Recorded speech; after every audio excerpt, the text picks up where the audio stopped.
we're going to start out with warm-up exercises that are also going to be our speed development exercises. So we'll be able to kind of expedite that warm-up process while also working on our technique for speed. Starting out, the first thing we'll have going at 10 yards will be a march. The big priority will be pulling that heel to the hip. Toe will be up. We'll have big arms, elbows at 90 degrees. Try to take that hand, put it from the face cheek all the way behind the hip, all the way to the butt cheek. So we'll have good upright posture, march, punch the ground underneath the body, big arms. Make sure that we're being intentional all the way through. Going 10 yards, then we'll have ankle dribble, just stepping over the ankle, striking with the middle of the foot, same arms, elbows at 90, just stepping over the ankle. Important to make sure that we're pulling that toe up, working those front side mechanics. Next will be calf dribble, just over the calf. Same posture, making sure that we, again, pulling that toe up, striking with the middle of the foot. Next we'll have knee dribble, big knee drive. Your athlete should have to move really fast to be able to get that foot all the way up and over. Next we'll have a skip. Make sure that we're punching the ground, punch, punch, punch, getting that foot way up so we can apply more force.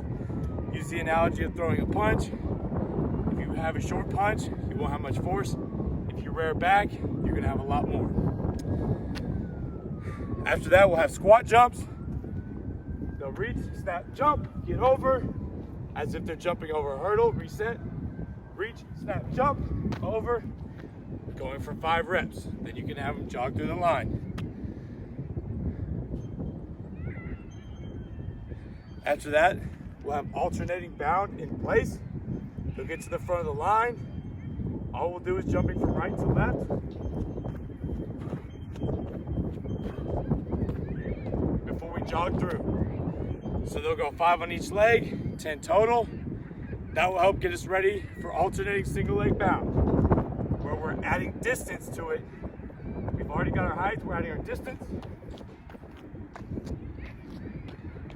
Going all the way through, 10 yards.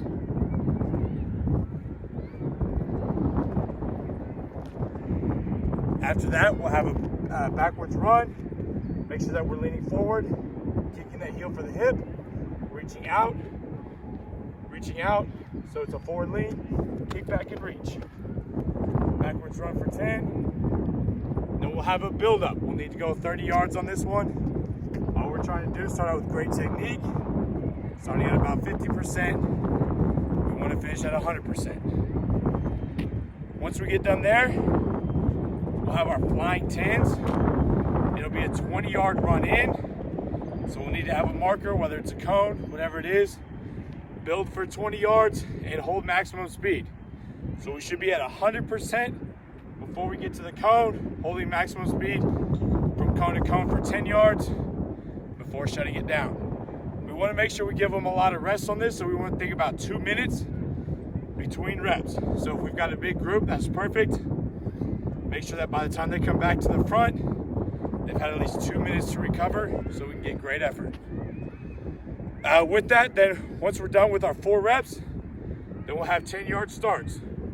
Just working from a 2-point stance, knee over the toe, big forward lean. We want to over-exaggerate the arms.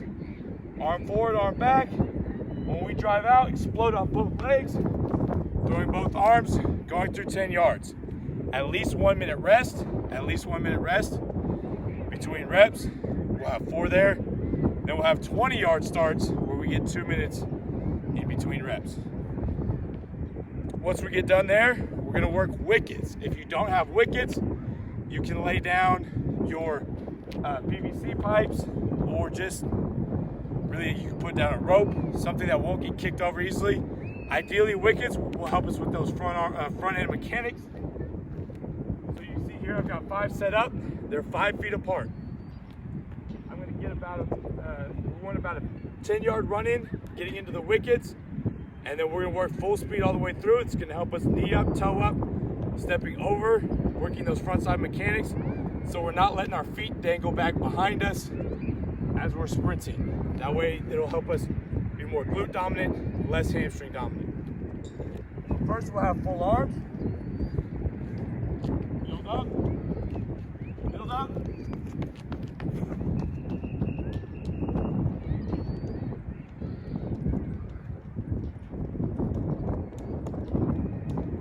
The full arms, elbows stay at 90 degrees. We just work our regular running mechanics.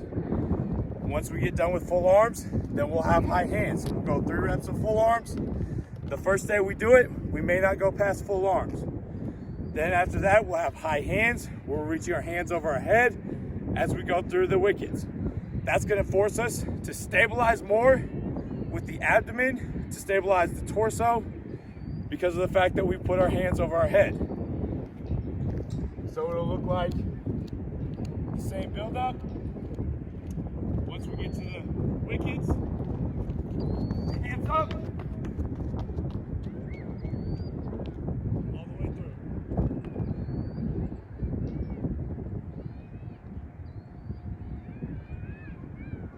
The last drill will be pistol.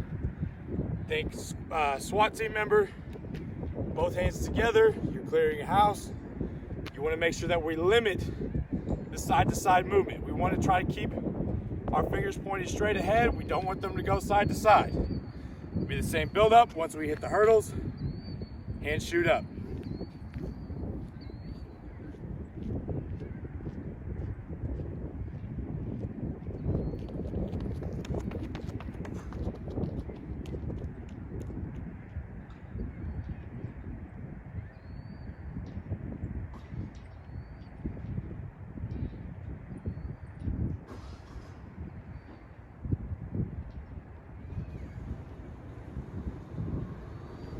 The last thing we'll have is plyos.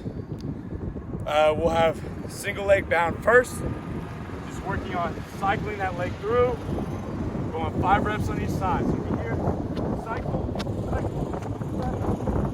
all the way through. It may start off as a low hop. That's fine. We'll work our way up to where we become more proficient. You have 5 on the right, 5 on the left for 2 sets. We'll have our pogo hops. And then we'll have broad jump for 2 sets of 5. They'll go 5 reps, back to the back of the line, come back up for their second set.